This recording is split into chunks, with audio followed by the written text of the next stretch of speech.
राजा बलि की कथा के बाद में राजा सतव्रत की कथा आती है। राजा नाम है सतव्रत। श्री सुखदेव जी महाराज कहते हैं सत्य का काम है दिन रात बढ़ते रहना। जैसे पुण्यात्मा व्यक्ति का पुण्य हमेशा बढ़ता है, वैसे ही राजा सतव्रत के हाथ में आई हुई मछली दिन पे दिन बढ़ रही है।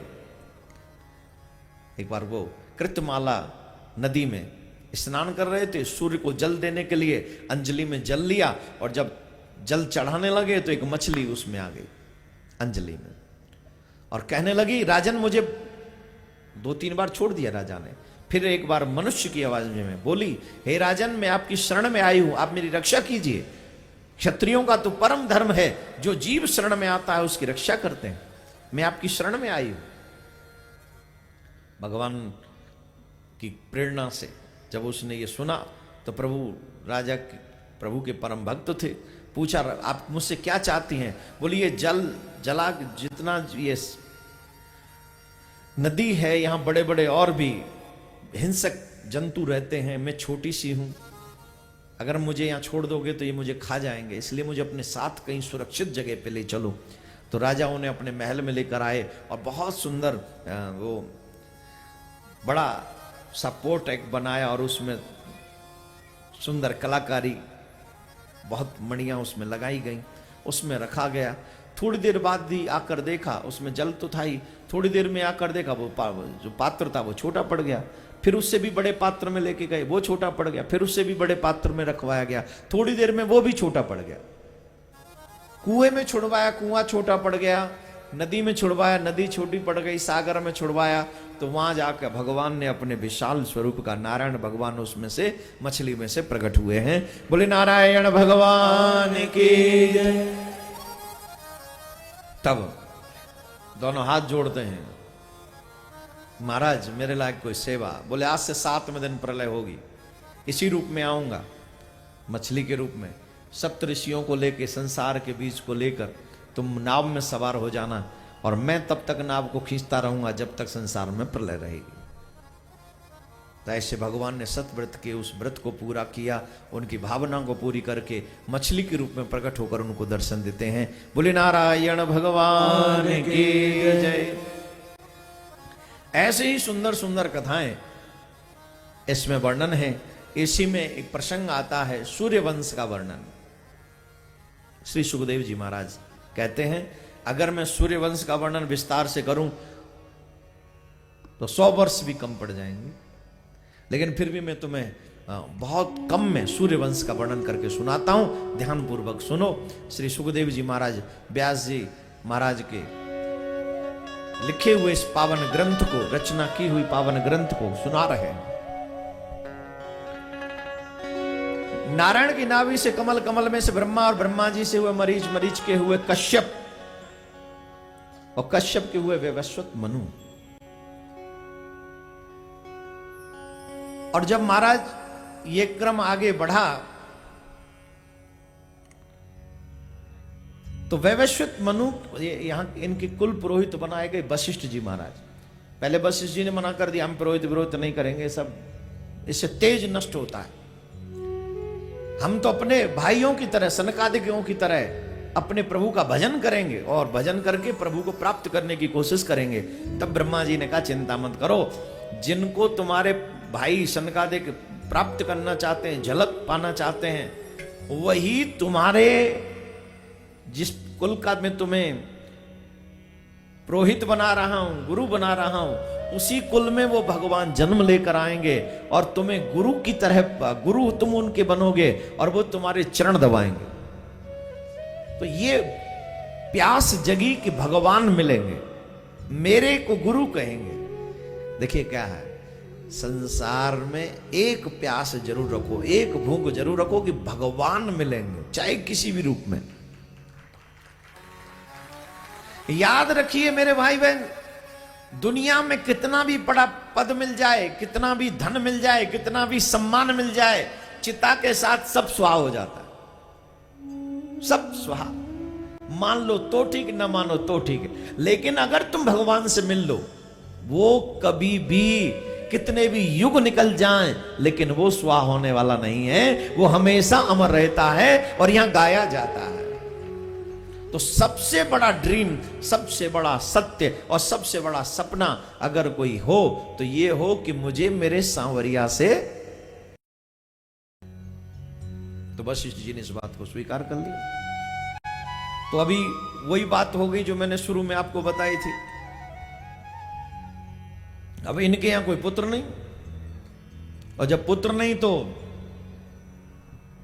गुरु जी के पास में गए। गुरु जी ने कहा पुत्रेष्ठ यज्ञ करो, और पुत्रेष्ठ यज्ञ प्रारंभ हो गया। पुत्रेष्ठ यज्ञ प्रारंभ हुआ तो रानी ने कह दिया ब्राह्मणों से, मुझे पुत्र नहीं चाहिए, मुझे पुत्री चाहिए, और अगर मेरे यहां पुत्री नहीं हुई तो तुम्हारी दक्षिणा कट जाएगी। वैसे भी दक्षिणा देने का काम माताएं बहन ज्यादा करती हैं, राधे राधे बोलना पड़ेगा। भाई लोग तो दक्षिणा देते समय, जो यहां बैठे मैं उनसे नहीं कह रहा, अधिकांश आप देखेंगे माताएं बहन दान पुण्य ज्यादा करती हैं। कई बार तो पति से छुपा के करती हैं। कई माताएं हमसे कहती हैं महाराज हम पति से छुपा के दान पुण्य करती हैं, कहीं चोरी करती हैं, पाप तो नहीं लगेगा? मैंने पति पापी नहीं होता तो पाप लगता।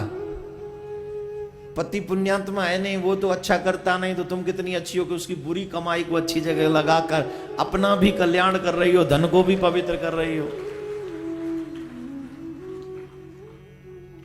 अच्छे काम राजी से करो या चोरी से करो, इसका प्रमाण है मेरे पास, ऐसे ही नहीं बोल रहा हूं मैं। अभी प्रसंग आपने सुना राजा बलि का।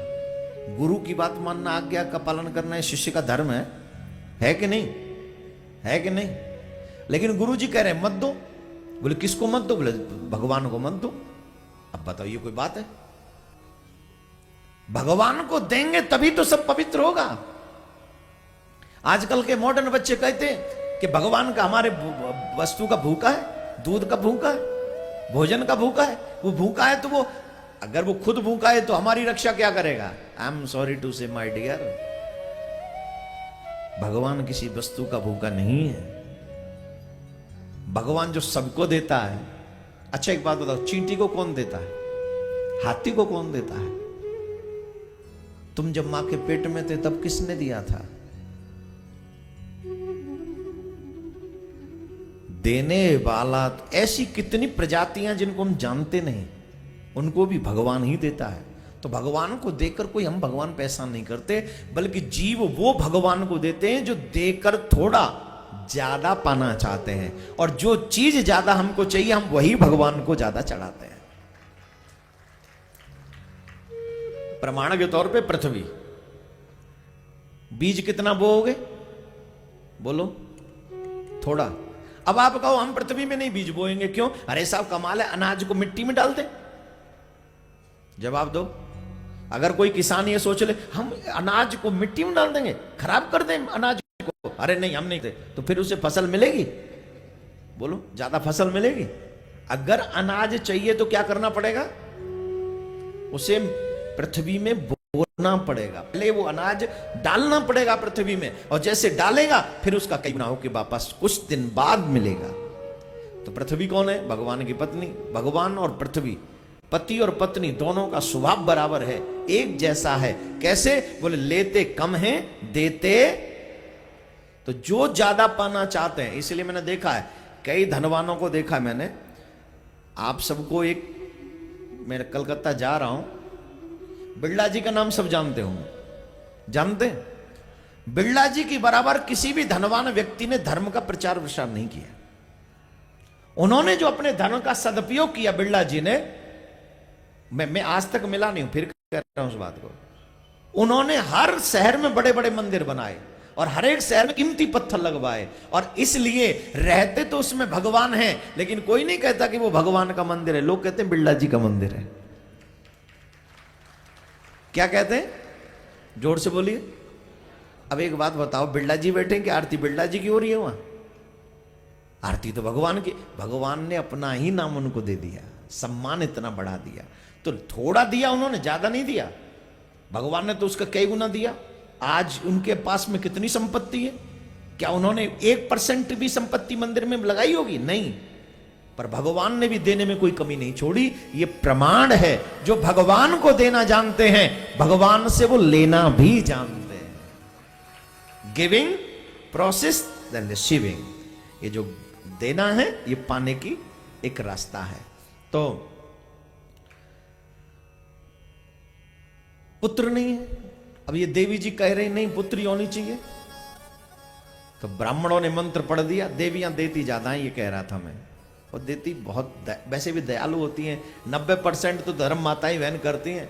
भाई लोग तो कहते हैं तेरे ही पाम पकड़ लूंगा मैं तो भाई मैं तर जाऊंगा, है तेरा वाला, राधे राधे बोलना पड़ेगा। आप सबसे एक निवेदन, माथे पे तिलक, गले में कंठी, हाथ में कलावा, मुख पे भगवान का नाम, ये 4 चीज अपना लीजिए अपने कल्याण के लिए। फेसबुक पे लंबी लंबी पोस्ट लिखने से कोई हिंदू नहीं हो जाएगा, आचरण करिए वैसा। यहां मैं देख रहा हूं बहुत लोग ऐसे हैं जो तिलक लगा के बैठे हैं, और बहुत लोग ऐसे हैं जो तिलक लगा के नहीं बैठे। तिलक लगाना चाहिए, तिलक लगाने से आपके शुद्ध विचार जागृत होते हैं। कंठी अगर गले में है, रास्ते में कहीं भी एक्सीडेंट हो जाए यमराज छू नहीं सकता, छू नहीं सकता, तुलसी का इतना प्रभाव है। हाथ में कलावा होगा यनवद्धो बलि राजा दानवेंद्रो महाबला, हर बुराइयों से हमारी ये रक्षा सूत्र रक्षा करता है।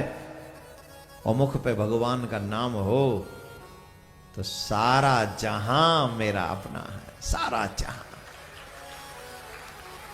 इसका प्रमाण तो हमने देखा भैया, देश में चले जाओ विदेश में चले जाओ, ठाकुर जी हमारे जाने से पहले हर व्यवस्था कर देता है। देसी गाय का दूध पीते हैं तो देसी गाय का ही मिलता है, विदेश में जाते हैं तो वहां देसी है ही नहीं, इसलिए वहां दूध पीते ही नहीं हम। यहां आए तो यहां मिल रहा है देसी का, जहां जाए वहां मिल जाता है। हमारे जाने से पहले ठाकुर व्यवस्था करता है, ये नाम का प्रभाव है, सत्कर्म का प्रभाव है। ठाकुर जी करता है हम लोगों की व्यवस्था। तो सत्कर्म करो, माथे पे तिलक, गले में कंठी, हाथ में कलावा, मुख पे भगवान का नाम, ये आपकी पहचान होनी चाहिए। एक भी दिन भोजन करना बंद कर दो लेकिन तिलक लगाना मत भूलो, तिलक लगाना मत भूलो। आज आप इसलिए परेशान हैं, आप लोग कहते हैं महाराज मैं बहुत अपसेट हूं। Why are you upset my dear, why do you upset? Because you don't put the tilak. आप तिलक नहीं लगाते, आप कलावा नहीं बांधते, आप तुलसी नहीं पहनते, आप भगवान का भजन नहीं करते। इन 4 कामों को करना शुरू कर दीजिए, आपकी टेंशन सिर्फ 2 हफ्ते बाद ही कम से कम 50% कम हो जाएगी। 2 हफ्ते में करना दिल से। पर ऐसा नहीं कि पंडित जी को देखूंगा लगा के, क्या करेंगे पंडित जी, तो फिर और बढ़ जाएगी, 150% हो जाएगी, ऐसा नहीं।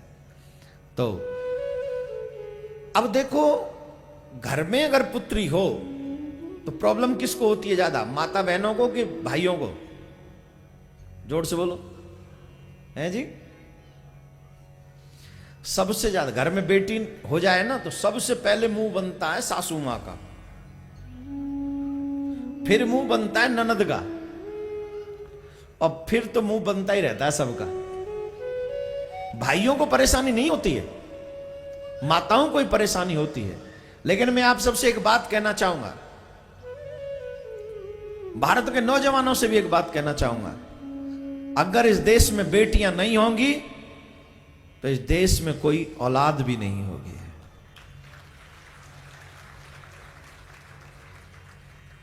संसार को आगे बढ़ाना है तो हमें माता बहनों का सम्मान करना ही होगा और उन्हें सुरक्षा प्रदान करनी ही होगी। अवश्य उनकी सुरक्षा हमको करनी चाहिए। माता बहन सिर्फ एक ही दृष्टिकोण से नहीं देखना है, माताएं बहन तो भक्ति और संस्कारों का एक जीता जागता भंडार है। तो इनकी सुरक्षा हमारी जिम्मेदारी बनती है कि इनकी सुरक्षा हम सब करें, सम्मान करें, आदर दें। तो फिर वहां से ये सूर्यवंश चला है। तो देखो, जब पुत्री हो गई तो गुरुजी के पास में राजा गए, बोले गुरुजी ये क्या हो गया? वो पुत्रेष्टि यज्ञ हो रहा था, ये तो पुत्री हो गई। पुत्री हो गई, ऐसे कैसे हो गई? बोले हो गई। बोले पुत्रेष्टि यज्ञ हुआ था। तब पता चला कि रानी की इच्छा थी कि पुत्री हो। ब्राह्मणों ने बताया रानी चाहती थी पुत्री हो। गुरुजी बोले फिर पुत्री हो गई तो हो गई, बस। बोले नहीं महाराज, मुझे तो पुत्र चाहिए। अरे अब पुत्री होगी, अब कैसे पुत्र होगा? बोले नहीं महाराज, आप सामर्थ्यवान हैं, आप कुछ भी कर सकते हैं। तब गुरु जी ने राजा के अनुग्रह पर वशिष्ठ जी महाराज ने, सुन लीजिए जरा, उस पुत्री को पुत्र बनाया।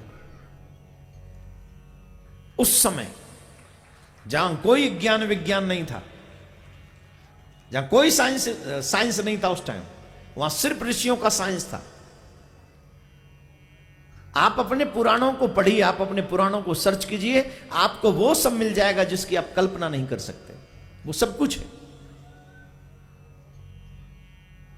ऋषि वशिष्ठ जी महाराज ने पुत्री में से पुत्र बना दिया, जेंडर ही चेंज कर दिया। तो ऐसा ऋषियों का विज्ञान है। आप अपने ऋषि मुनियों की वाणी पर विश्वास कीजिए, क्योंकि ऋषियों की वाणी पर जब आप विश्वास करते हैं तो आपको वो सब उपलब्धियां मिलती हैं जिसकी आप कल्पना नहीं कर सकते हैं। राधे राधे बोलना पड़ेगा, जोर से बोलना पड़ेगा, और जोर से बोलना पड़ेगा। तो वहां से सूर्यवंश चलता आ रहा है, और बड़ी सुंदर, इसमें सूर्यवंश में तो ऐसी ऐसी भी घटना हुई कि युवनाश्व, जिनके घर में कोई पुत्र नहीं था, युवनाश्व के घर में कोई पुत्र नहीं था, गुरुजी के पास में गए। गुरुजी ने फिर पुत्रेष्टि यज्ञ करवाया, और गुरुजी ने पुत्रेष्टि यज्ञ करवाया।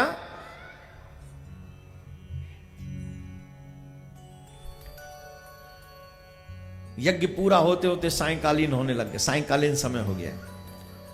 तो कहा कि सुबह रानी को ये जल पिलाएंगे। कलश में एक जल रखा गया, मंत्रों से सिंचित जल था। बोले सुबह जाके हम, गुरुजी ने कहा कि आप राजन जाकर जल रानी को पिला देना। तो राजा भी बोले हम कहां जाएं, यहीं सो जाते हैं। तो राजा भी यज्ञशाला में सो गए, मंत्री वगैरह भी यज्ञशाला में सो गए।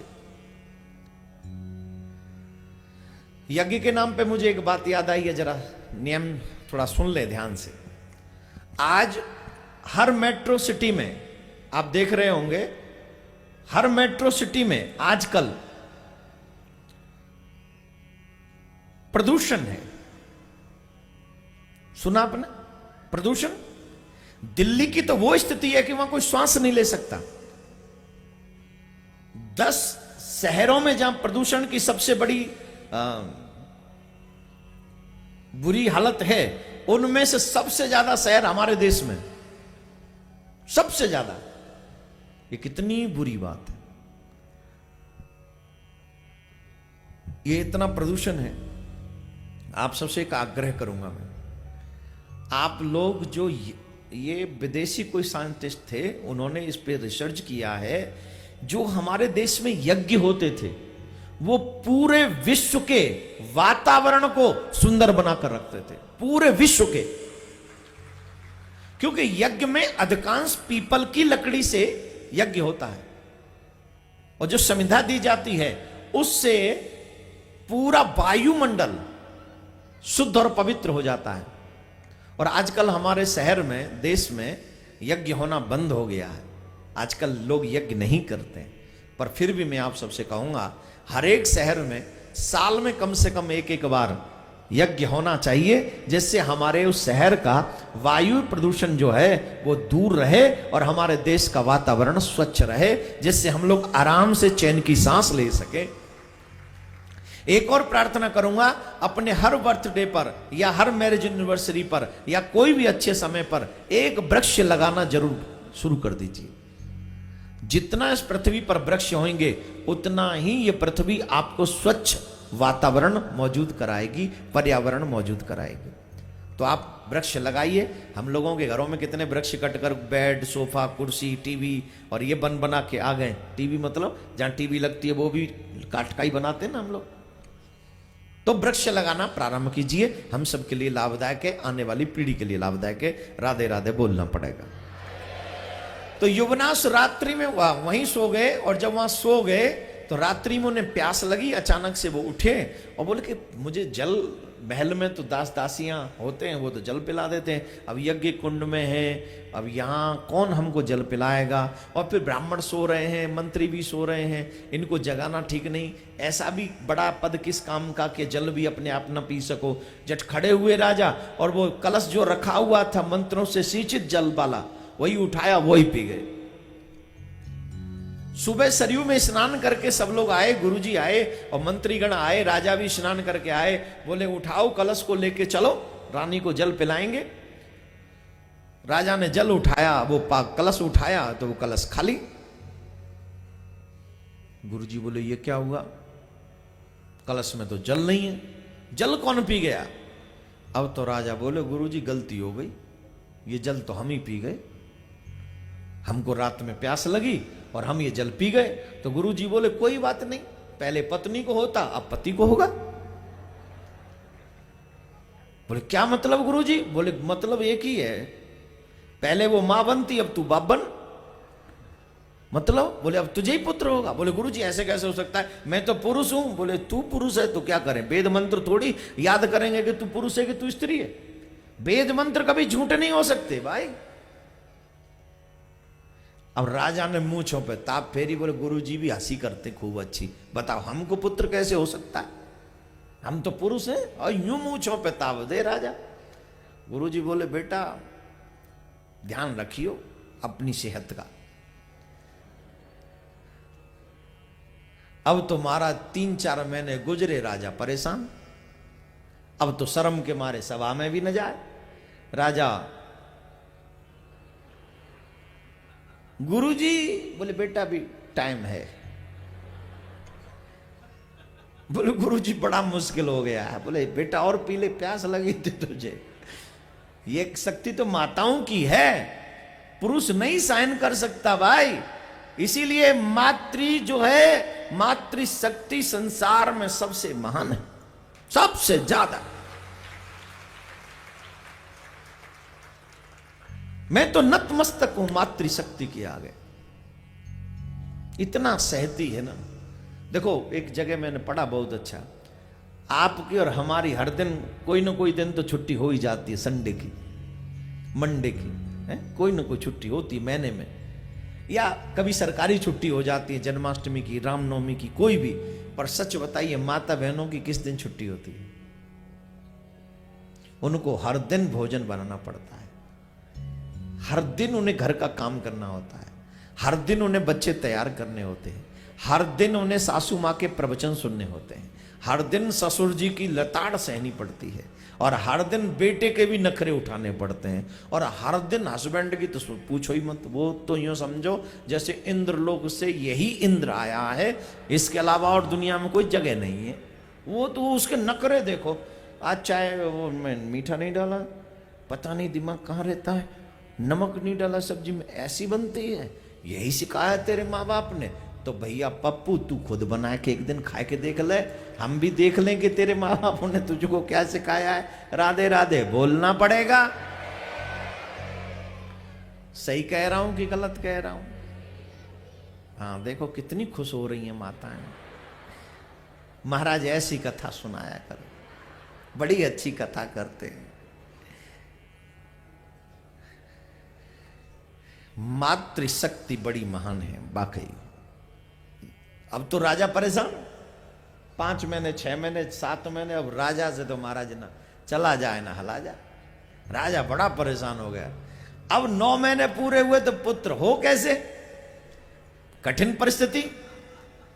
तब गुरुजी के पास में गए, बोले गुरुजी, बोले चिंता मत कर बेटा, पुत्र ही होगा। बोले होगा, प्राण निकल जाएंगे मेरे। बोले नहीं, प्राण नहीं निकलने देंगे। आजकल जिसको साइंस ऑपरेट करती है, ऑपरेशन जिसे कहती है, ध्यान से सुनना, ये हमारे ऋषियों का साइंस है। जिसको आजकल स्त्री को कोई प्रॉब्लम हो जाए तो ऑपरेट करते हैं, वो नहीं, ऑपरेशन से बच्चे को जन्म देते हैं। ये ऑपरेशन वशिष्ठ जी महाराज ने राम जी के आने से कई पीढ़ी पहले प्रारंभ कर दिया था। बोलो क्या कहोगे इस बात को? ऑपरेशन करके पुत्र पैदा हुआ। अपने ऋषियों के साइंस को कम मत आंको मेरे प्यारे, कम मत आंको। आपके ऋषियों ने आपको बहुत कुछ दिया है, हद से ज्यादा दिया है। संभाल लो, थोड़ा थोड़ा भी संभाल लोगे तो महान बन जाओगे। तो मेरे भाई बहन, अब बच्चा तो हो गया ऑपरेशन से, पर बात है वो मां का तो आंचल में दूध होता है। अब यहां तो दूध की कोई अरेंजमेंट है नहीं। अब क्या करे, बच्चा रोवे। तो देवराज इंद्र अपनी कनिष्ठ की उंगली में अमृत लेकर आए और बच्चे के मुख में दिया और कहा कि मैं इसकी धाय हूं। इसलिए उस बच्चे का नाम पड़ा मानधाता। तो दूध की जगह अमृत उसको प्राप्त हुआ। बोलो राधे राधे। तो इसी वंश में एक और कथा आती है बड़ी प्यारी, राजा अम्बरीश की। ये अम्बरीश की कथा मैं इसलिए सुना रहा हूं, मैं हमेशा एक बात कहता हूं, आपने सुनी होगी कि 3 लोगों का अपमान मत करो। वो 3 नाम आप जानते होंगे सब, बताइए कौन कौन? साधु, ब्राह्मण और भक्त। इन 3 का अपराध कभी मत करो। अगर आपने इन 3 का अपराध किया है तो संसार में आपको कोई नहीं बचा सकता। भगवान तो बिल्कुल भी नहीं बचाने वाला, कोई भी नहीं। और फिर एक बार क्लियर कर दूं, मैं इसलिए तो कदापि नहीं कह रहा हूं क्योंकि मैं ब्राह्मण हूं। अगर मैं भी अपमान करूंगा तो भगवान छोड़ेगा मुझे भी नहीं, ये भी कंफर्म है। इसी कथा में एक बहुत प्यारी कथा है जो हम सब के लिए एक उदाहरण है। अम्बरीश राजा भगवान के परम भक्त थे।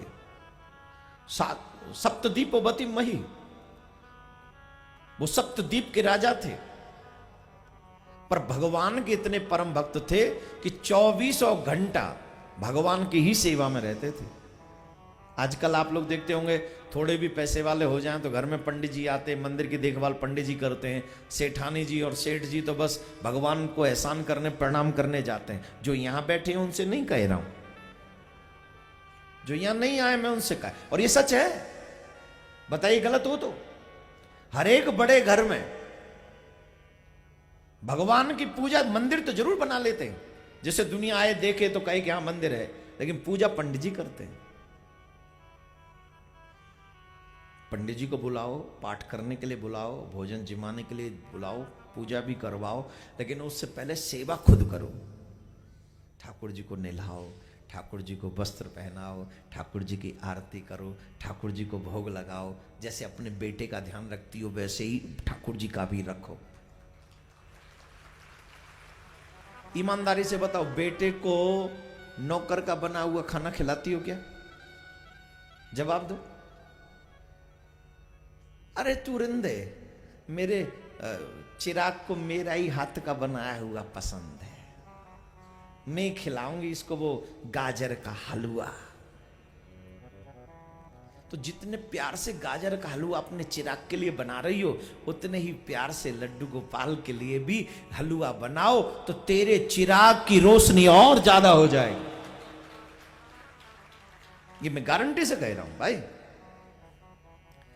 तो राजा होने के बावजूद भी 24 घंटा खुद से मंदिर साफ खुद करते, बर्तन स्वयं, जो ठाकुर जी के बर्तन थे उन्हें खूब अपने हाथ से ही शुद्ध करते, भोजन खुद बनाते, इवन हल खुद चलाते, खेत में से फसल खुद काट के लाते। बोले साहब राजा थे तो राज कौन चलाता? बोले यही तो है सरकार, ये राज नहीं चलाते हैं, राज तो सुदर्शन चक्र चला रहा है। भगवान ने कहा ये मेरी देखभाल में, इसकी देखभाल में भगवान ने अपना चक्र छोड़ दिया, सुदर्शन चक्र। एकादशी का व्रत रखते थे। देखिए कई लोग, हम मामा जी एकादशी का व्रत कैसे रह ले हो, पूछा था ना, लोग पूछते एकादशी का व्रत कैसे रहे। व्रत कैसे रहते हैं? व्रत में कम खाओ, सत्य बोलो, भजन ज्यादा करो, मौन भी रह सको तो रहो, ज्यादा मौन रहो, लेकिन मौन भी ऐसे मत रहो जो बाबा पूरी दुनिया को पता चल जाएगा तुम मौन हो।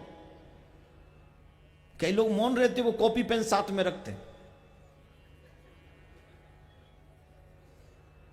क्या हुआ?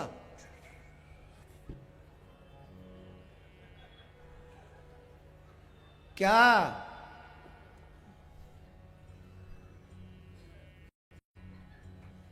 क्या कर रहे हो?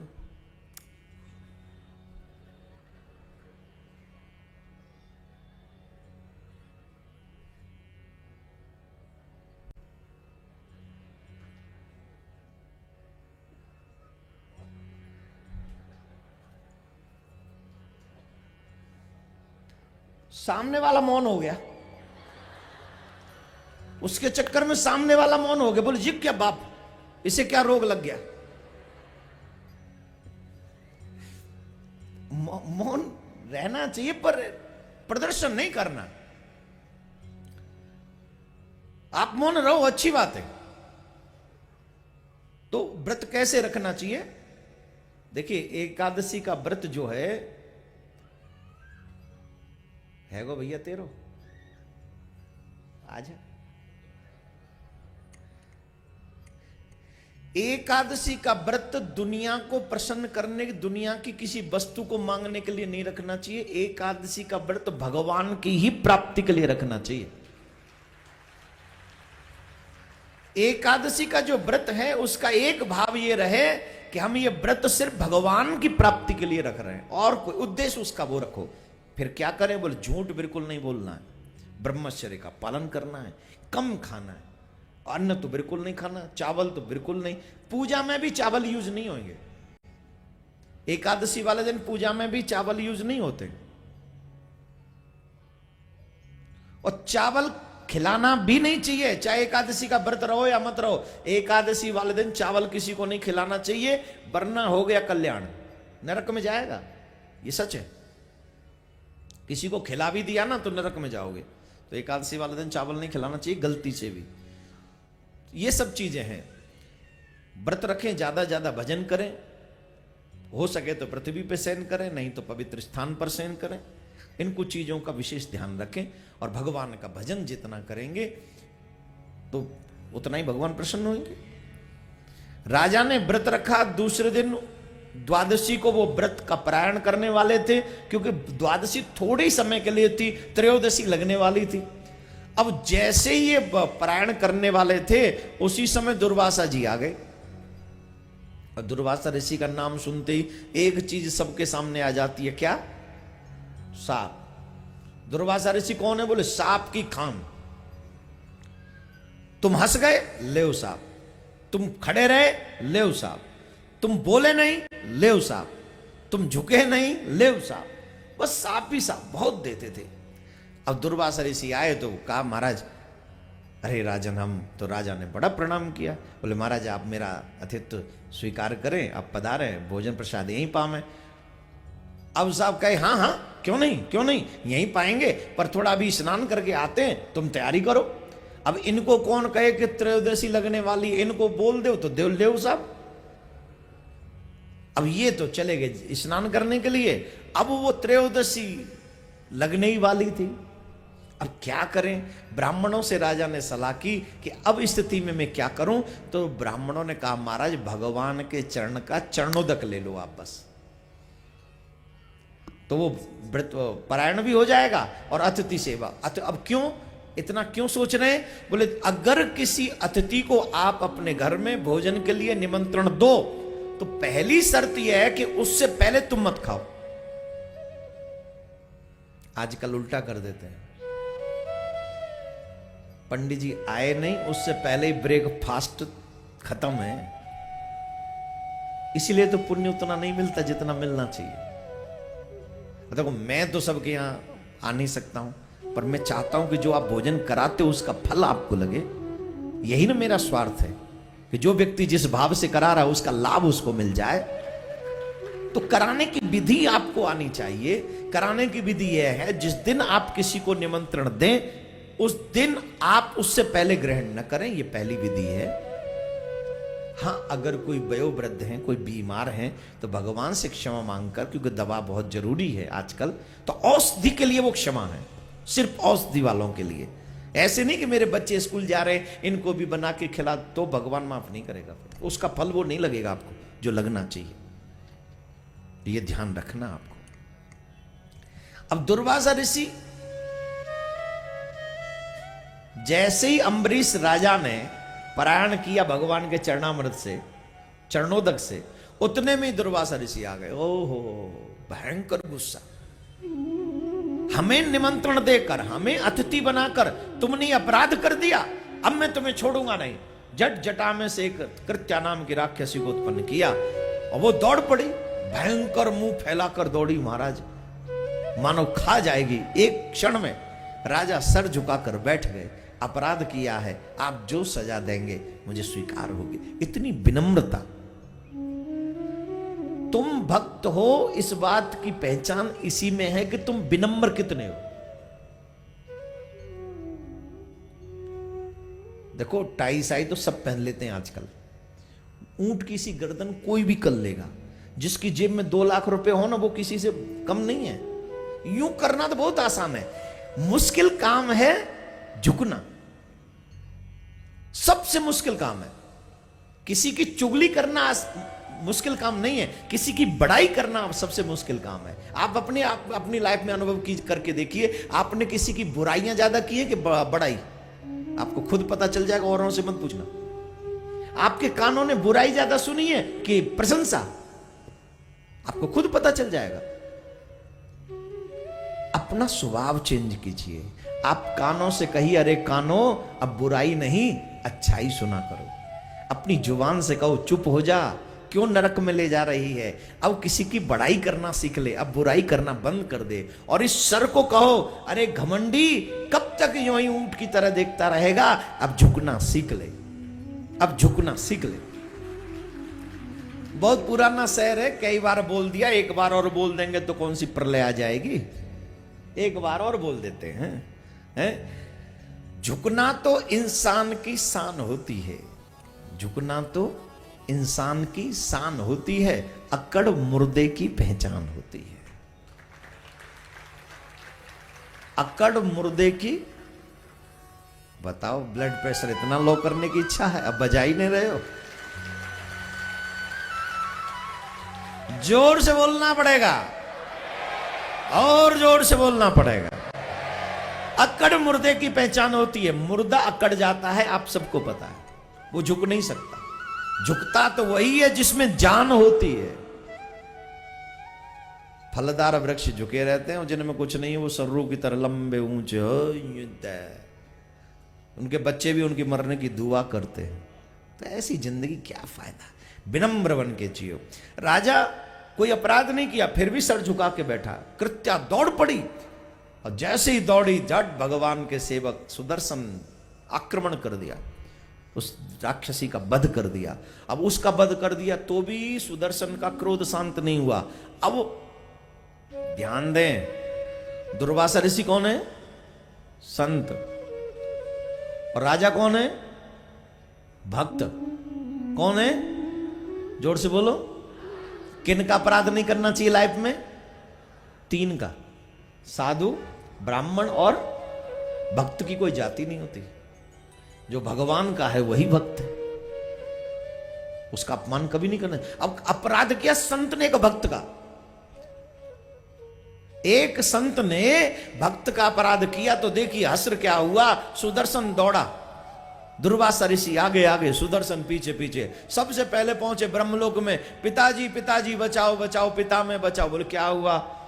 बोले मुझे सुदर्शन मार रहा है, मुझे सुदर्शन मार देगा, इसके तेज से मुझे बचा लो। ब्रह्मा जी बोले जल्दी निकल जाओ ब्रह्मलोक से। क्यों? आप तो बचा सकते हो। बोले बिल्कुल नहीं, सुदर्शन की जगह कोई और होता तो हम सोचते भी, सुदर्शन लगा हुआ है तो जल्दी भागो, वरना तुम्हारे चक्कर में हम भी लपेटे में आ जाएंगे। ये स्थिति कब होती है? बोले पुलिस थाना, यहां से कोई फोन आ जाए तो चलो ठीक है हम तुम्हारी हेल्प करेंगे, और इनकम टैक्स वालों की रेड पड़ जाए तो कौन सा रिश्तेदार आपका फोन उठाता है? बोलो भाई हमें मत करो, हम भी लपेटे में आ जाएंगे तुम्हारे चक्कर में, पागल हो गए हो क्या, रखो फोन। हाँ जी कि ना जी? पुलिस चौकी, थाना, कोई इधर उधर की कोई बात हो, अच्छा ठीक है टेंशन मत लो मैं आता हूं। और जब कोई इनकम टैक्स का ही रेड पड़ गया, फोन मत करना। और देखते ही कई लोग तो उठाते ही नहीं। न्यूज चल रही है, इतने जगहों पे छापे, तुरंत स्विच ऑफ कर लिया जो नंबर उस पर 10 दिन बाद पूछा क्या हुआ, हाँ मेरी तबीयत खराब थी तो फोन स्विच तोड़ा है। और ये नहीं कह रहा कि तबीयत तेरे न्यूज को देख के खराब हुई मेरी। तो ये है, तो भगवान ने कहा, ब्रह्मा जी ने कहा जाओ जाओ जाओ, सुदर्शन चक्र से हम तुम्हारी रक्षा नहीं कर सकते, जितना जल्दी हो सके चले जाओ। भागे, शिव जी के यहां गए। शिव जी ने बच्चों को बैठा ले प्लीज। कौन के हैं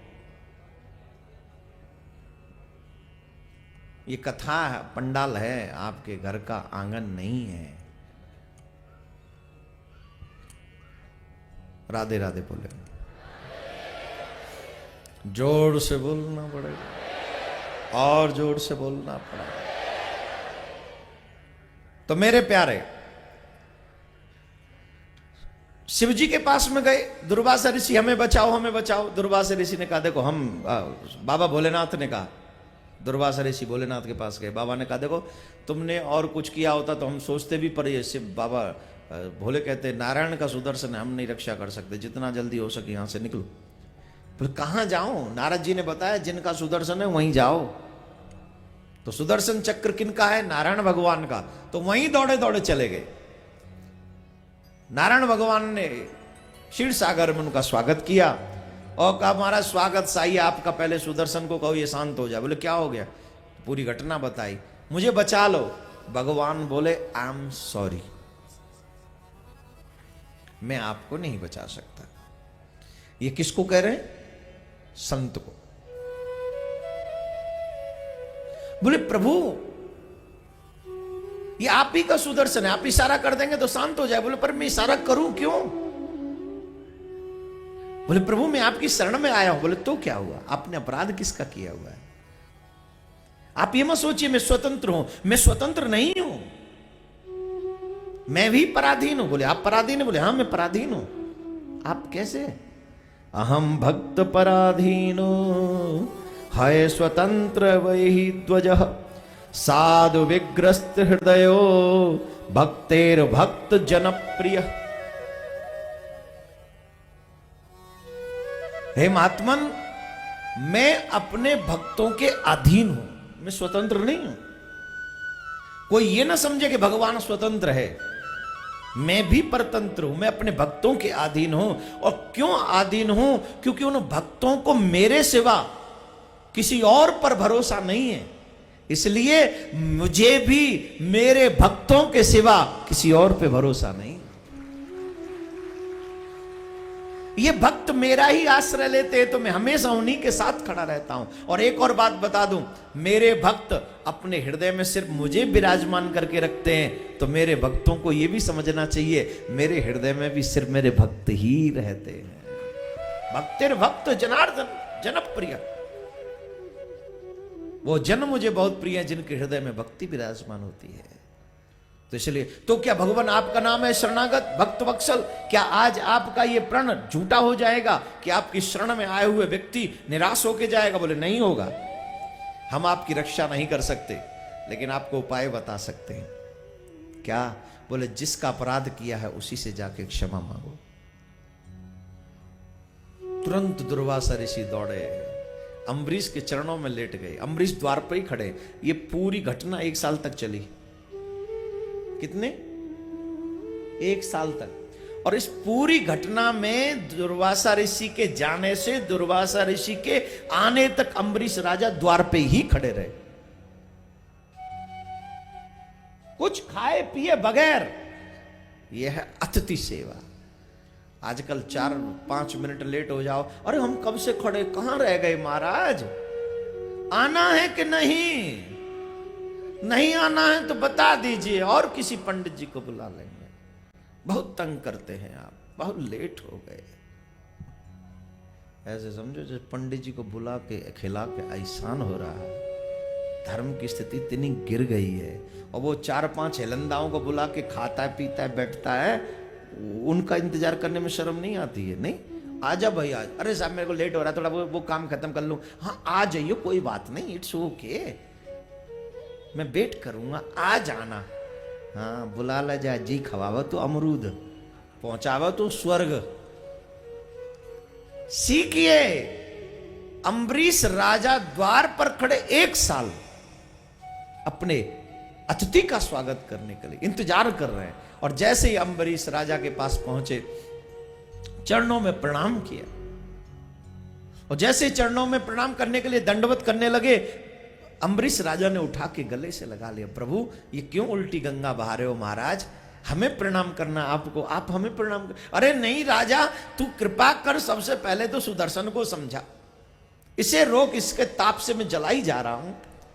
अम्बरीश भक्त कहते हैं, हे प्रभु, अगर मैंने एक क्षण भी सच्चे मन से अपने नारायण की भक्ति की हो तो ऋषि का ताप एक क्षण में समाप्त हो जाए। मेरे प्यारे, सुदर्शन एक क्षण में शांत हो गए। जो सुख, जो दुख ब्रह्मलोक में नहीं कटा, जो दुख शिवलोक में नहीं कटा, जो दुख नारायण के लोक में नहीं कटा, वो दुख एक क्षण में भक्त के पास जाने से समाप्त हो गया। कितनी बड़ी कृपा, कितना बड़ा महात्मा भगवान अपने भक्तों का प्रदर्शित करते हैं।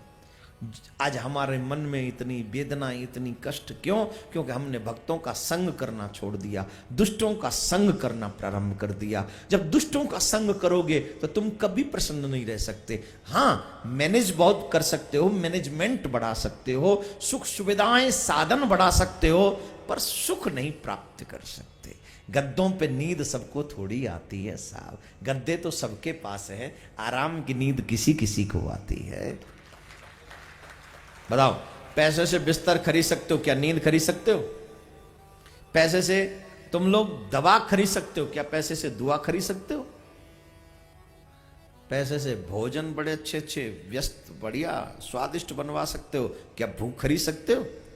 तुम्हारे सर में दर्द हो जाए, पत्नी तुम्हारी फेवरेट वेजिटेबल बनाए, सब डिश वही जो तुम्हें पसंद है, और तुम्हारे सर में दर्द है, हल्का सा बुखार है, बताओ फेवरेट लगेगी? ए जी आ जाओ, आपकी फेवरेट बनाइए, वो क्या होती है, जो भी होती तुम्हें पसंद हो, बोले वही बनाइए। अरे बोले आज कुछ अच्छा नहीं लग रहा, माथा फट रहा है। हमें तो दिख नहीं रहा आपका माथा फट रहा है।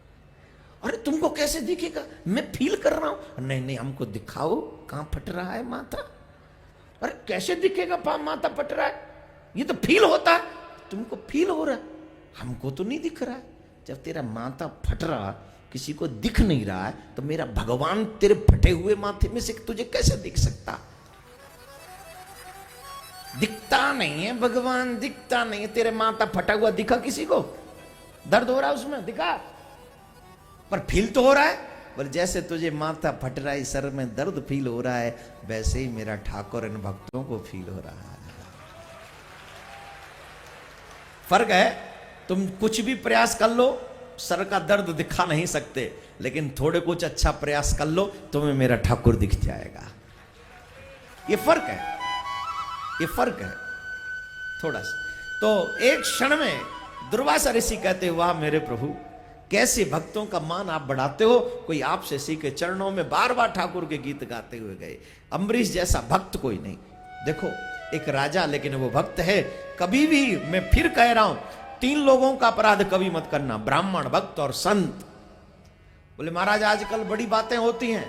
बातें तो तुम्हारे घर के बारे में भी बहुत होती हैं। तुम 4 दिन की कितने लोगों की जिंदगी जीते हो? कितने लोग जानते होंगे तुमको? 100, 50, 200, 400, 500, 1000? हाँ या ना? इससे ज्यादा जानते हैं? 1000 से ज्यादा जानते तुमको? 2000?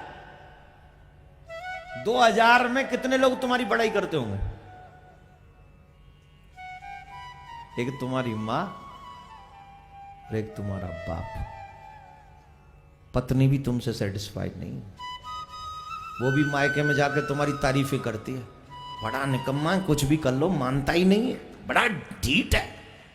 और ऊपर से पास में जाके कहते, हाँ जी क्या बना, व्हाट वुड यू लाइक।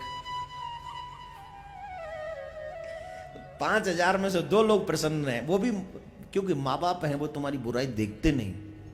तो ये तो संसार है, अच्छाई देखने का नजरिया इसका बदल गया है, सिर्फ बुराई देखती है। लेकिन बुराई नहीं, संसार में भक्ति की लाइन में जाओगे तो सिर्फ अच्छाई अच्छाई है। राधे राधे बोलना पड़ेगा। थोड़ा सा प्रसंग राम जी का सुना देते हैं, फिर चलेंगे कृष्ण महोत्सव की ओर। रेडी? पक्का? राम जी का चरित्र सुनेंगे? सुनेंगे नहीं? हाँ, और क्या, नहीं सुनने का तो कोई मतलब ही नहीं। भगवान श्री राम पूरी मानव जाति को मानवता सिखाने के लिए आए थे पृथ्वी पर, पूरी मानव जाति को। आज हमारी रामायण इंडोनेशिया में पढ़ी जाती है, लेकिन हिंदुओं के घरों से रामायण गायब है। इतना बता दीजिए, हां जी कि ना जी? कौन कौन हनुमान चालीसा का पाठ करता है? जो जो हनुमान चालीसा का पाठ करते बताइए। करते? इंग्लिश मीडियम में से कोई बच्चा आया है यहाँ जो हनुमान चालीसा का पाठ करता हो? अरे वाह, घर में अच्छे संस्कार दिए जा रहे हैं। इसका मतलब इंग्लिश मीडियम वाले बच्चे हनुमान चालीसा का पाठ करें, दिस इज अ ग्रेट। तुम भैया, ओ yellow T shirt, English medium में हो तुम, हनुमान चालीसा का पाठ करते हो? सही बताओ, सही बताओ, कितनी चौपाई है हनुमान चालीसा में? चलो इनको नहीं पूछते। यहां बड़े में से किस किस ने कहा था मैं हनुमान चालीसा का पाठ करता हूं? बड़े लोगों में से? नहीं, आप नहीं। कोई और हाथ उठाओ।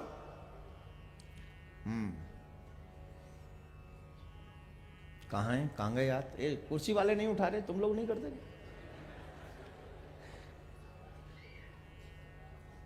नहीं, पीछे हाथ उठाओ के रखो जो जो पाठ करते। मुझे पूछना है कुछ।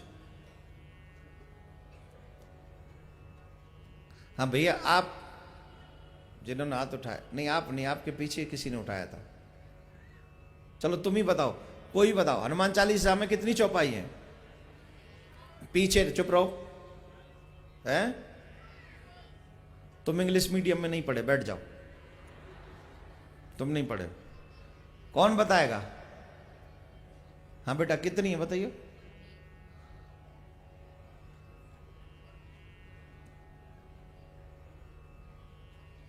कितनी है? हिंदी बोलो। तो 40 मुझे समझ में नहीं आ रही थी।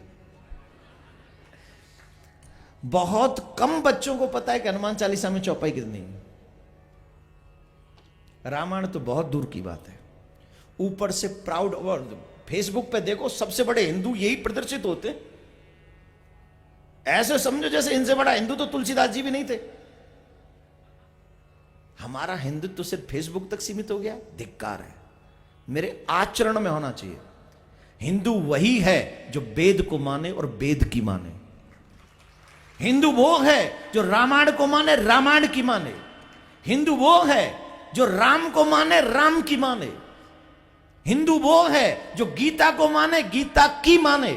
हिंदू वो है जो कृष्ण को माने, कृष्ण की माने। वो हिंदू है। रामायण पढ़ते नहीं, पुराण सुनते नहीं, वेद कभी देखे नहीं, कृष्ण की लीलाओं से मतलब नहीं, राम की मतलब नहीं, और हम हिंदू है, तिलक लगा लो लाल, बस हो गए हिंदू। क्या सिखाओगे अपने बच्चों को?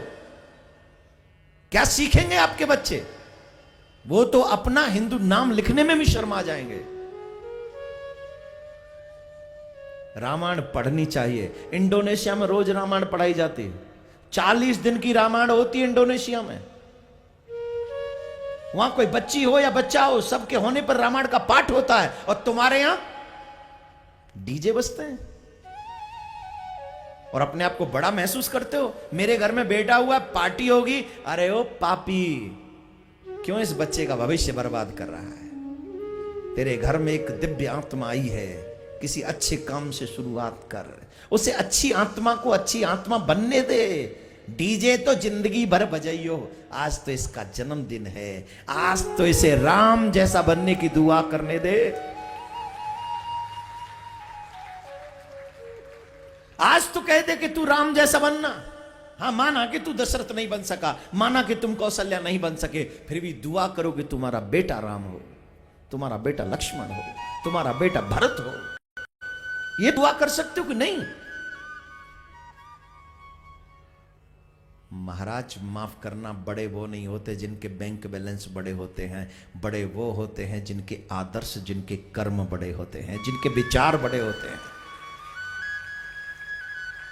माफ करना अगर किसी को बुरा लगे तो बड़े वो ही हैं जिनके कर्म, विचार और आदर्श बड़े हैं, जो किसी का आदर्श बन सके। स्वामी विवेकानंद का बैंक बैलेंस कितना था? गोस्वामी तुलसीदास बाबा का बैंक बैलेंस कितना था? मीराबाई का बैंक बैलेंस कितना था? क्या जानते हो? कोई कहीं लिखा है क्या? बैंक बैलेंस की चर्चा नहीं है, कितने बलवान थे इसकी चर्चा नहीं है, लेकिन कितने भक्त थे इसकी चर्चा है। आप अपने बच्चों को सच बताओ, क्या हमारे बच्चों की जिम्मेदारी हमारी नहीं है? क्या पैसे दे के हम फारिग हो गए? क्या उन्हें इंग्लिश मीडियम स्कूल में भेज के, इंग्लिश मीडियम स्कूल आपके बच्चों से पैसा भी लेते हैं, उनका टाइम भी लेते हैं, उनका दिमाग भी लेते हैं, और उन्हें इंसान बनाकर नहीं शैतान बनाकर वापस भेज देते हैं। शैतान बनकर आते हैं। मैं आपसे पूछता हूं, चलो मान लिया कि मैं पुराने विचारों का हूं, मेरी बुद्धि खराब है, आपसे एक बात पूछता हूं, आपसे 25 जो सीनियर लोग बैठे हैं कृपा करके बताएं, आप सब बताएंगे।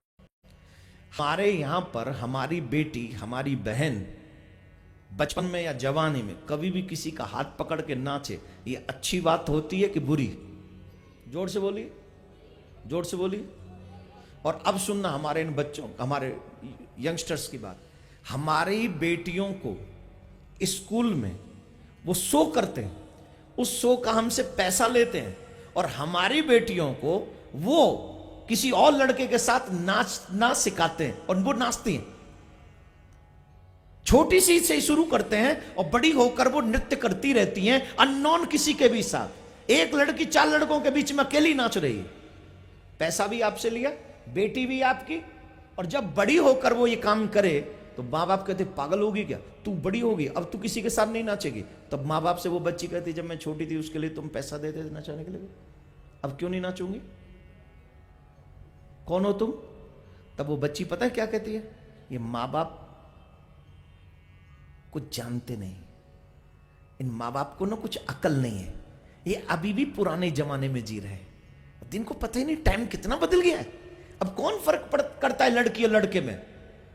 हाँ या ना, जवाब दीजिए, हाँ या ना, हाँ या ना। ऊपर से प्राउड कर दो, देखा मेरी बेटी ने कितना अच्छा डांस किया। शर्म करो, शर्म करो। ये हिंदुओं का कर्तव्य नहीं है, वो लोग हिंदू नहीं हो सकते। मेरे राम कहते हैं अपनी को छोड़ पढ़ाई को मैं माता बहन समझता हूं, वो राम कहते हैं। सीता मां लंका में, आप हिंदू है ना, अपने आप को हिंदू कहते हो ना, तो सीखो। हमारी सीता मां ने लंका में भी रहकर रावण से डायरेक्ट नजरें मिलाकर बात नहीं की, रावण को देखा तक नहीं।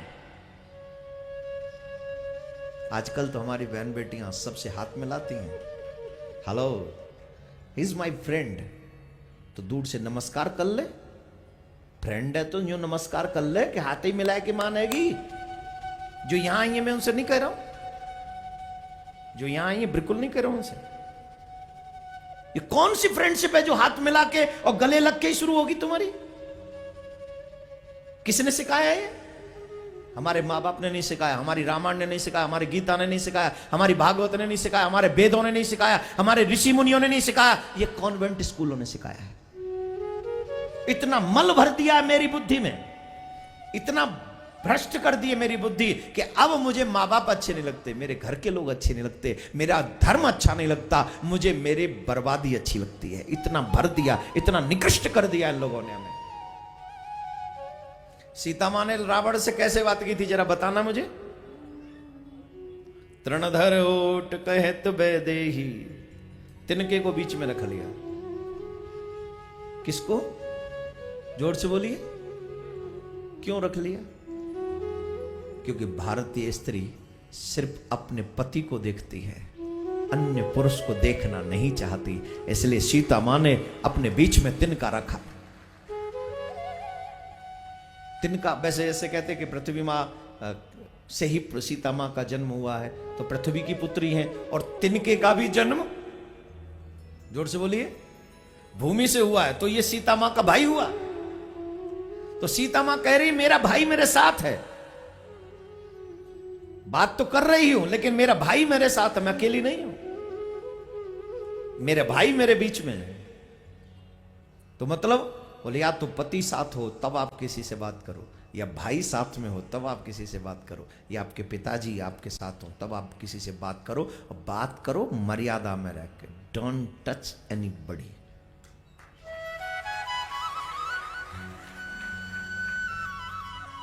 ये हमारी सभ्यता नहीं, हेलो, हमारी सभ्यता है नमस्कार। आजकल के बच्चे करते हैं कि नमस्कार? सरकारी स्कूल में बच्चे पढ़ने वाले करते हैं नमस्कार, सर नमस्कार, और इंग्लिश मीडियम में पढ़ने वाले हाय, सीधे जैसे नहीं भूखे भेड़िया चिल दौड़ते किसी का शिकार, हाय। अगर मैं गलत कह रहा हूं तो मुझे रोक देना, गलत कह रहा हूं, गलत कह रहा हूं, please try to change your character, please try to change your mind, your thought, your thinking. You are not European, American, Canadian, you are भारतीय, Indian. First you learn what is your culture teaches you. If I am speaking in English, then I am better. और अगर मैं हिंदी में कहूं तो ये लोग जानते क्या है? अरे इस थिंकिंग को बदलो, इस विचारधारा को बदलो। I am the best, we are the best. कोई भी हमारी बराबरी नहीं कर सकता। इतना सुंदर पवित्र कल्चर है हमारे इस भारतवर्ष का, इतना सुंदर कल्चर है। कौन कौन मेरे बात से सहमत है? हाथ उठाकर बताएंगे। हाँ, जो कम सहमत हो वो आधा उठा लो, कोई प्रॉब्लम नहीं है, और जो पूरे सहमत हो वो पूरा उठा दो। तो जितने भी भाई बैठे हैं, प्रॉमिस करिए आज के बाद किसी की भी पत्नी बहन बेटी से हम हाथ नहीं मिलाएंगे। प्रॉमिस करिए। जिनके हाथ नीचे मतलब वो नहीं मानेंगे, ऊपर करिए। बोले आज के बाद हम किसी की बहन बेटी को या किसी की पत्नी को हाथ नहीं मिलाएंगे, बल्कि दूर से नमस्कार करके उनका आदर करेंगे। ये सिखाती है आपकी भागवत, ये सिखाता है रामचरितमानस। और ये भाइयों की तो ड्यूटी हो गई, माताएं बहन भी। ये मत समझो भाई हैं, माताएं बहन मुझसे पूछो।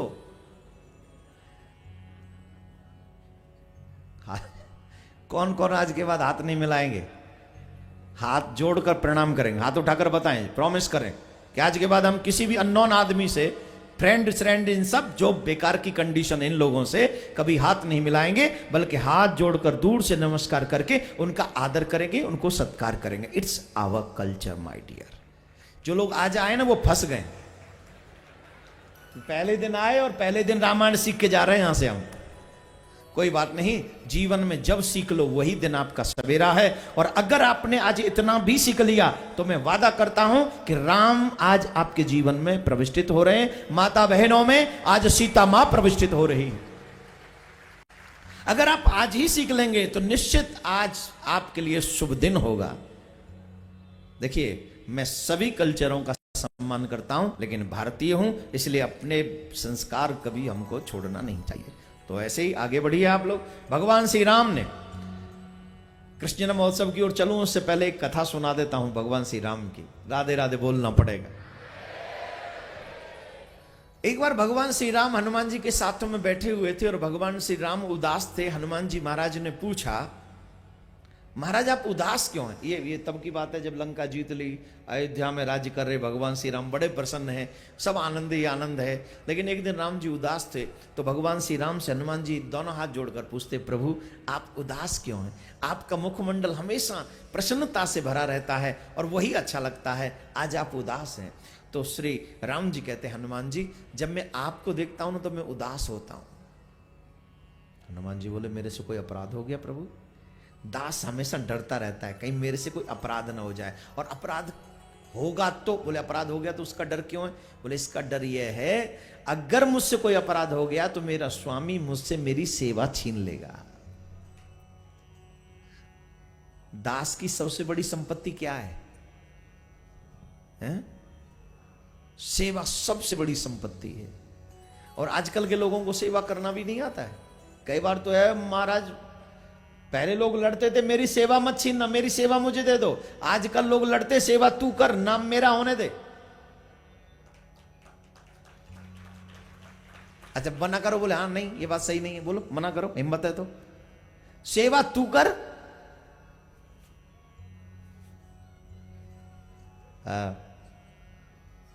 जब्बा ऐसे नहीं, गलत है। अगर तुम में ईमानदारी से सेवा करने की हिम्मत है तो तुम्हें पोस्टर लगवाने की जरूरत नहीं, अपने आप पूरी दुनिया जान जाएगी कि तुम कितने बड़े सेवक हो। हनुमान जी का पोस्टर किसी ने लगाया? तो सुनो, हनुमान जी से एक कथा आ रही है, सुनाऊं क्या?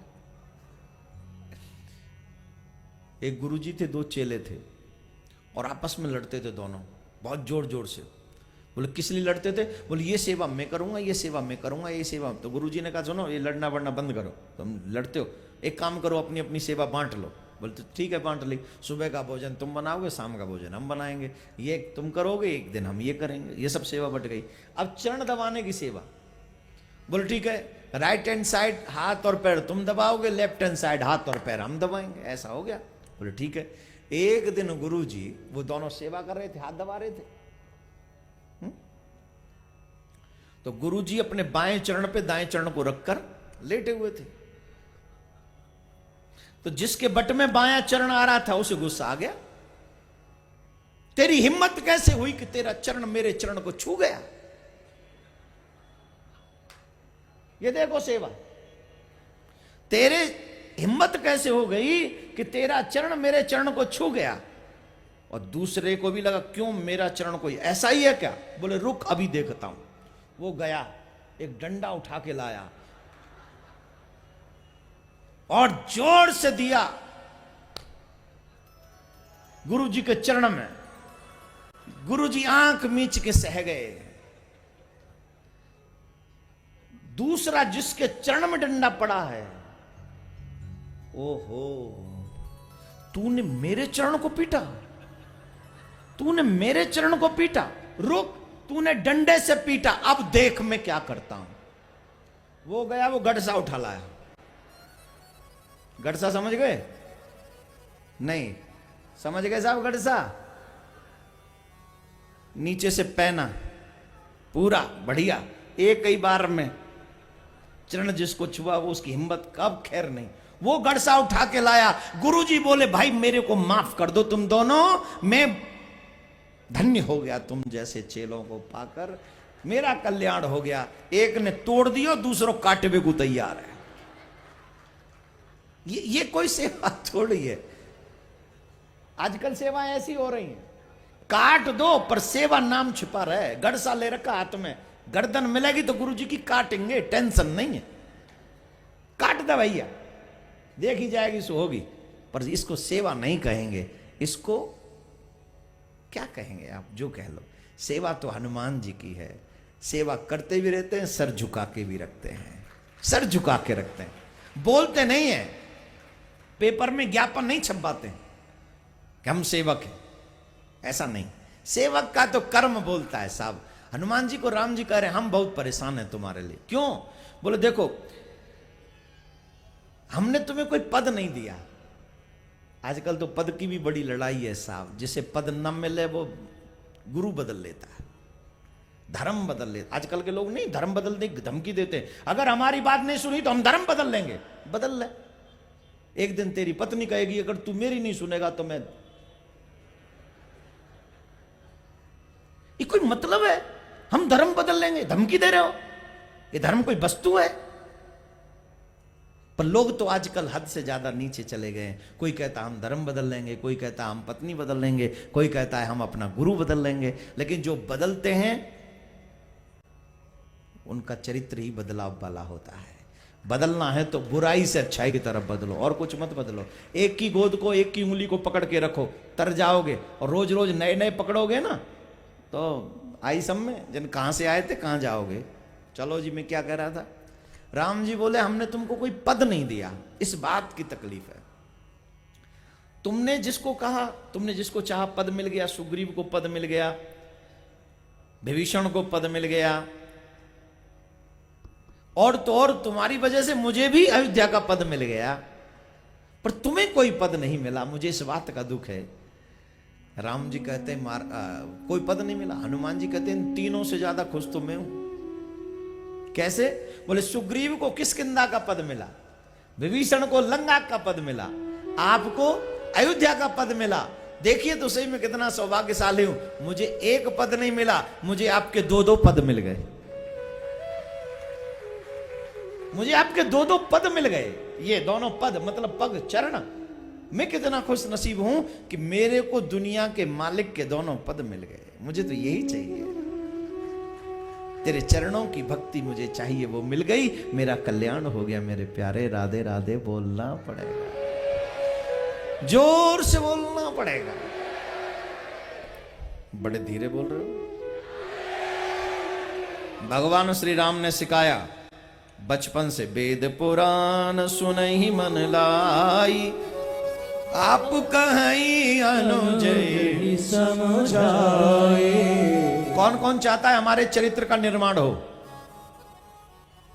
जो जो चाहते चरित्र का निर्माण हो,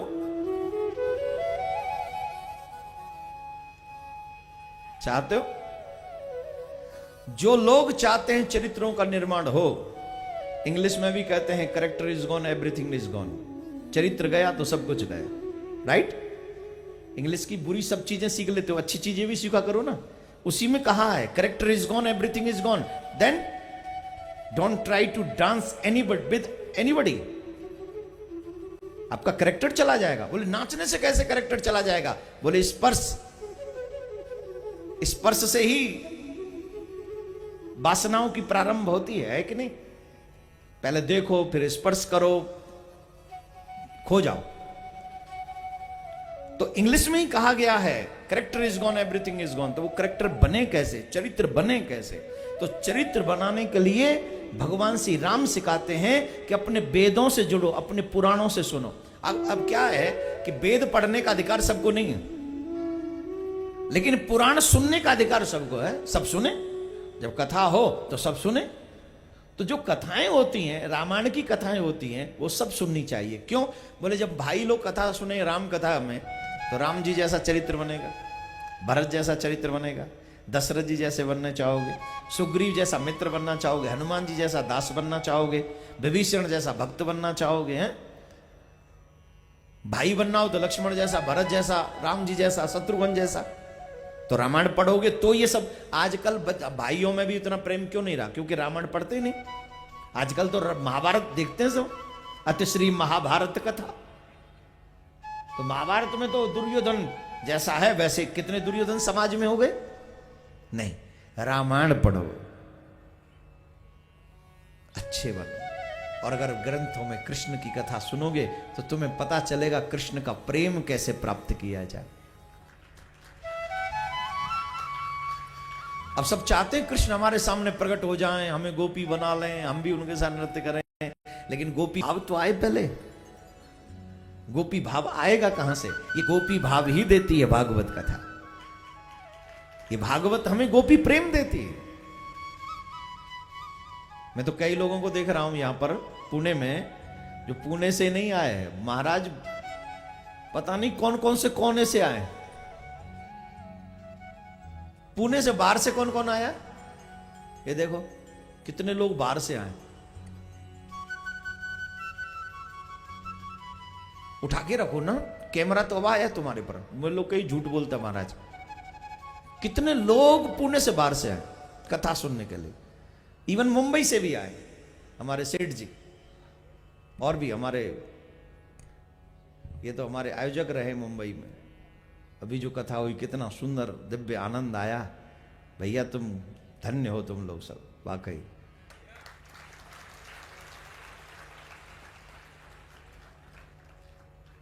अरे लूट गया। तो सेठ जी भी आए हमारे मुंबई से, अयोध्या प्रसाद जी, उनके बड़े भाई मोहन जी, तो सब लोग। तो ये नहीं है कि हम कथा सुन, ये ही हमें, अगर हम पुणे से ना निकल के कथा सुन सकें तो हमारा दुर्भाग्य नहीं तो क्या है। कथा से उतना तो सीख लो जिससे तुम्हारा जीवन सुधर जाए। लोग महाराज बोले दान दान की बात मत दो, दान कौन से तुम्हारे चेक जबरदस्ती साइन करवा रहा कोई, पर जो अच्छी चीजें उसे तो जीवन में उतार सकते हो ना, इट्स योर चॉइस। जैसे बुरा बनने, अच्छा एक बात बताओ, इस दुनिया में कोई भी स्कूल कॉलेज यूनिवर्सिटी ऐसी है जहां बुराई सिखाई जाती हो? कैसे ड्रिंक करना है कहीं सिखाया जाता है? कैसे जुआ खेलना है? कैसे किसी को गाली देनी है? कैसे किसी को थप्पड़ रसीद करना है? कैसे माँ बाप की इंसल्ट करनी है? कैसे फ्रेंडों के साथ धोखा करना है? ये कहीं सिखाया जाता है? बोलो तो सही, ये कहां से सीख लिया आपने? इसकी कोई ग्रंथ है, किताब है? ये तुमने अपने मन से सीख लिया, कोई सिखाया नहीं इसको। क्यों? क्योंकि बुराई कोई सिखाता नहीं है, अच्छाई सिखाई जाती है। और जो अच्छाई सिखाई जाती है बुरा व्यक्ति उसे एक्सेप्ट नहीं करता, वो अपने आप बुरा बन जाता है। बुरा किसी ने बनाया नहीं, बुरे आप बन गए। अच्छा बनाने के लिए ऋषि मुनि, वेद पुराण, गीता, रामायण, माँ बाप, समाज, सोसाइटी, देश सब सिखाते, पर कहां सीखते हम अच्छाई? तो जो अच्छा हो उसे स्वीकार करो, और जो बुरा लगे आपको उसे भूल जाओ, एक से सुनो एक से निकाल दो। लेकिन अच्छे को कभी मत छोड़ो, अच्छाई को तो स्वीकार करो, जीवन में परिवर्तन करो। और भगवान श्री राम भी रामायण वेद पुराण सुनते हैं, अपने भाइयों को सुनाते हैं। आप भी पुराण की, भागवत की कथा सुन रहे हो, लेकिन इसको अपने तक सीमित मत रखो, इसे आगे भी अपने बच्चों में शेयर करो। उन्हें भी बताओ बेटा कि हमारे यहाँ ऐसे पुराण हैं जिनसे मुक्ति मिलती है, परीक्षित को मिली, हमें भी मिलेगी। अब आप कहेंगे कलयुग में ये सब नहीं होता। I am sorry my dear, Kalyug में भी होता है। इस शरीर ने 20-21 साल हो गए कथा करते, बहुत अनुभव देखे भागवत के, इतने चमत्कार देखे हैं, आप कुछ पूछिए मत। पंडाल में विमान आया है, ऐसा चमत्कार हमने देखा है, ऐसा चमत्कार पंडाल में। बोले महाराज फिर हमारे लिए नहीं आया? अभी इतने अच्छे भाग्य नहीं आपके। उस माँ के थे जिसके लिए विमान आया, प्रॉमिस 2007 में 26 अगस्त को, टाइम रहा होगा 6:30। और क्या बताऊं, आगरा बता दिया मैंने, 26 अगस्त बता दिया है, 2007 बता दिया है, टाइम भी बता दिया है। और क्या सुनना चाहते? झूठ बोल रहा हूं? भागवत आज भी चमत्कार करती है, कोई चमत्कार समझने वाला होना चाहिए। यही चीजें हमें अपने बच्चों तक शेयर करनी है। आप ये बच्चों को बताइए हमारे पुराण क्या कहते हैं, रामायण क्या कहती है, भगवान क्या कहते हैं। अगर आपके बच्चे धर्मात्मा होंगे तो आपका बुढ़ापा निश्चित सुधर जाएगा। इसीलिए भगवान श्री राम ने जब वेद पुराण सुने तो देखिए राम जी के ऊपर क्या असर हुआ। राम जी ने अपनी सगी माँ की नहीं, सौतेली माँ की बात मान ली और 14 वर्ष के लिए वन को चले गए। गए थे कि नहीं गए थे? आपका बेटा आपके कहने से 14 घंटे के लिए भी वन को जाएगा? जवाब दीजिए। वन को छोड़िए, वन को छोड़िए, तुम कह दो 14 घंटे के लिए मैं जा रहा हूं, तू घर में अकेला ही रहना और फोन यूज मत करना, टीवी यूज मत करना। क्या कहेगा तेरा बेटा? तुम ही रह लो, गाड़ी मुझे तुम, मैं जाके आता हूं। क्यों? क्योंकि आपका बच्चा धर्म नहीं जानता। क्यों? क्योंकि आपके बच्चे को पता ही नहीं कि बाप की बात इग्नोर नहीं कर सकते हम, ये हमारा धर्म के विरुद्ध है। ये बात आपके बच्चे जानते ही नहीं। आपके बच्चों को तो सिखाया जाता है दिस इज योर लाइफ, तुम्हें जो करना है तुम्हारा डिसीजन है, जो करना हो करो, ओपन माइंडेड हो, किसी के क्यों हम किसी की बात माने, ऐसा सिखाया जाता है बच्चों को। पर वो बात ठीक नहीं है। आप अपने बच्चों को धर्म सिखाओ। भगवान श्री राम रामायण में पूरे मानव जाति को यही सिखाते हैं, अच्छा बेटा बनो, अच्छा पति बनो, अच्छा भाई बनो, अच्छा मित्र बनो, अच्छा राजा बनो। राधे राधे बोलना पड़ेगा।